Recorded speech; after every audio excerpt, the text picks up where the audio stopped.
In the globally competitive world that we live in today, it is becoming increasingly important for people to get a college degree at a minimum and in a lot of cases an advanced degree.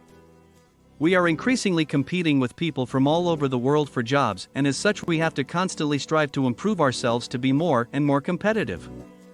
In a previous video we talked about the idea of student loan debt to be considered good debt because it helps fund our ability to improve ourselves so we can earn more money in the future. Having money to pay for college is becoming increasingly important because the cost of advanced education has been increasing rapidly for years. The average cost of college tuition and fees at a public four-year institution has increased by an annual average of 9% per year for more than 20 years according to the data from the Education Data Initiative. This annual cost increase has significantly outpaced the rate of inflation up until 2022. As such, our salaries and income have not risen fast enough to pay for college. We are falling farther behind, so we need to be aggressive at finding ways to save so our children can afford college and graduation without the load of massive and crushing debt. In today's video, we will do a deep dive on the various types of savings options for college. We'll give you a playbook for how to navigate this. Before we begin, please like this video and hit the subscribe button with notifications turned on so you will be first to know about new content. Our mission at the Personal Finance and AMP Investing channel is to empower people to achieve financial independence. Subscribing will help us achieve that goal. Now, let's get back to today's video.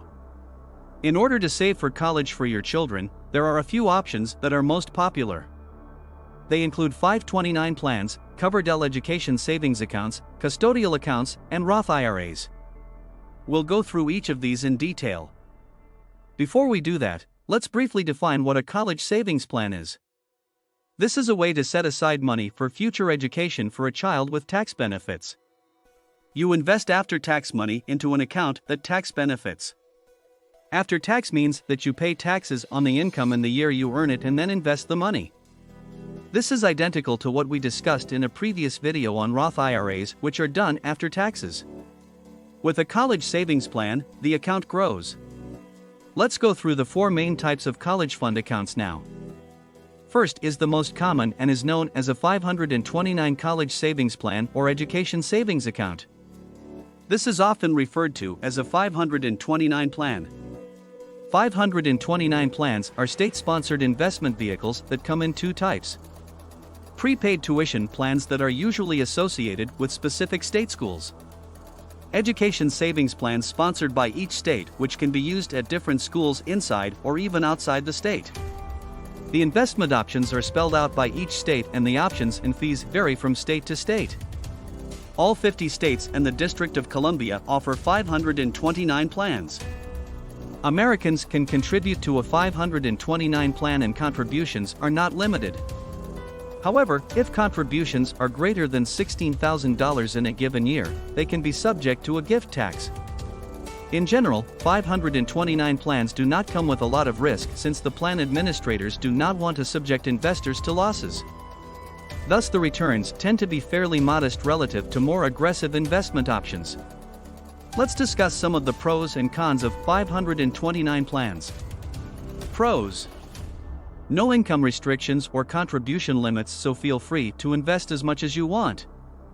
Note there might be aggregate contribution limits based on the particular plan, so please research this to determine the specifics of your plan. Returns on the money are exempt from federal taxes. Plans can cover expenses for K-12 education as well as college. Money can be used to pay for tuition, fees, room and AMP, board, books and AMP, supplies, computer equipment, or to pay down student loans. However, withdrawals are limited to $10,000 in tuition expenses for K-12 schools. Withdrawals are tax-free if used to qualified education expenses. Plans can be transferred to another child. This is referred to as changing the account beneficiary. 529 plans can be purchased through financial advisors or directly through your state. You are eligible to participate in any state's 529 plan regardless of where you live. For example, if you live in Maryland, you can utilize the 529 plan for the state of Oklahoma if you feel like they have better options for you. Accounts can accept contributions from third parties. Cons: The available investment options are limited to what the state offers. Details of plans vary from state to state and therefore can be confusing. Funds for non-qualified education expenses are taxed and come with a 10% penalty. In short, use it for actual educational expenses. The next type of college savings is called a Coverdell Education Savings Account or ESA. These were originally called education IRAs and sometimes are still referred to as such. They were named for the Georgia senator who sponsored the bill in Congress. To be eligible to open a Coverdell ESA, a parent or donor cannot have a modified, adjusted gross income or MAGI greater than $110,000 and contributions are limited to $2,000 per student per year. Contributions are made after tax. Pros and cons of Coverdell ESA. Pros. Withdrawals are tax-free if used for qualified education expenses. Plans can be transferred to another child in the family, aka changing beneficiary. Plans can accept third-party contributions, but total contributions from all donors is limited to $2,000 per child per year.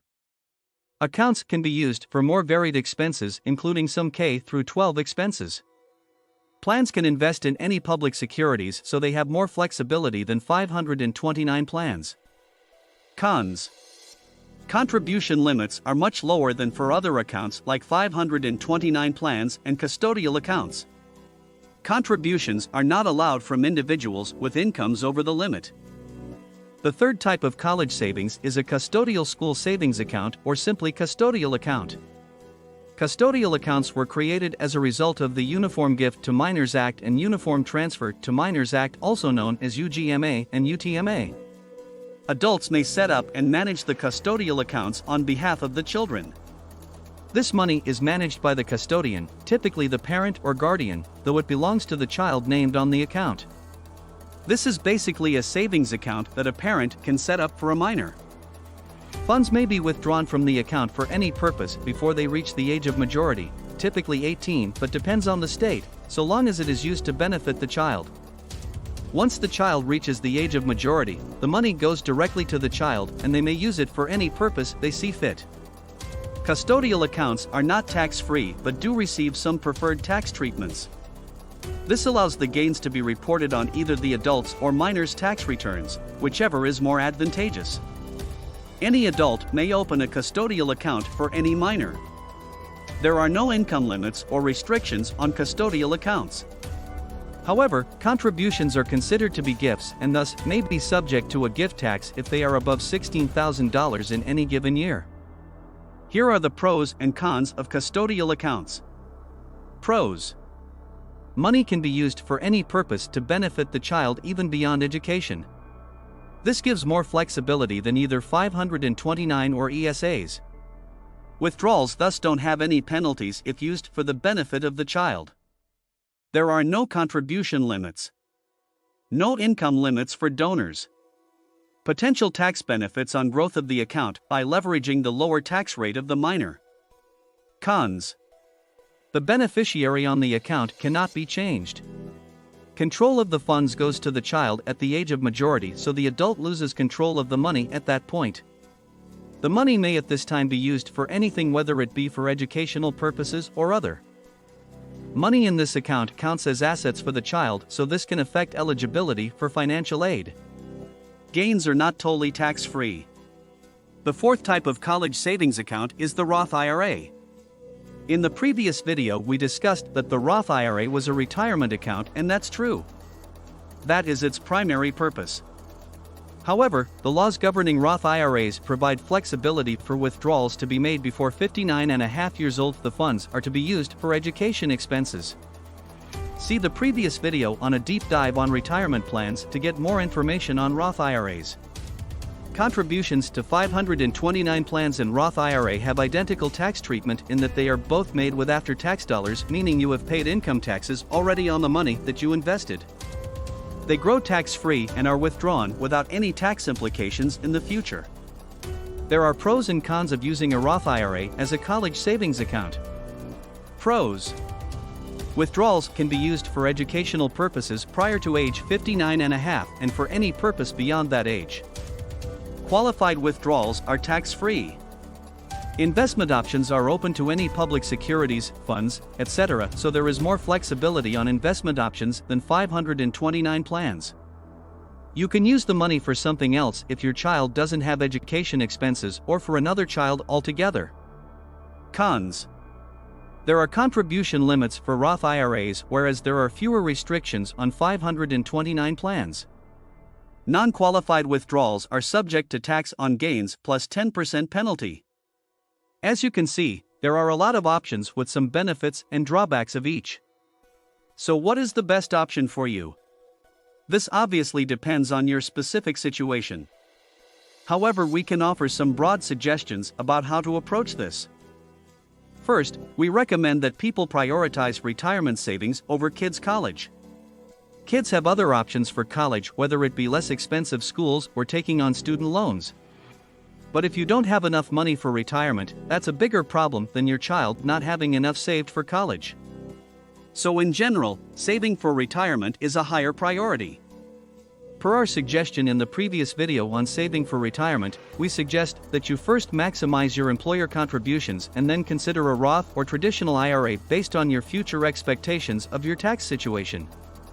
If you believe that in the future you will be in a lower tax bracket in retirement than during your working years, you should use a traditional IRA rather than a Roth IRA. In that case, the decision on Roth versus traditional IRA should be made based on your tax situation, not based on college savings.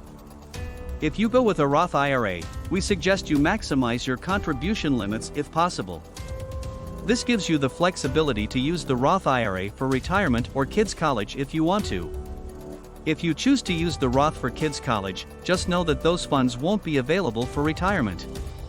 Be cautious in your use of a Roth for educational purposes, as we strongly believe that retirement is more important to save for than education. Second, if you do decide to utilize a dedicated educational savings for your children, we suggest defaulting to the 529 plan.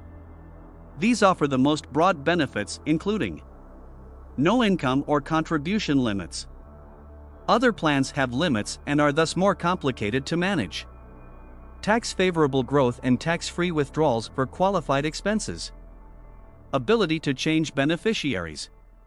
Ability to accept contributions from third parties such as friends or family members.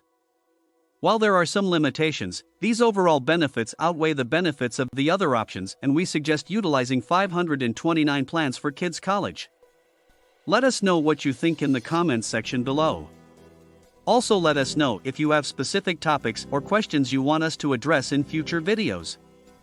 Don't forget to like this video and subscribe to our channel so we can help achieve our mission of empowering people to achieve financial independence.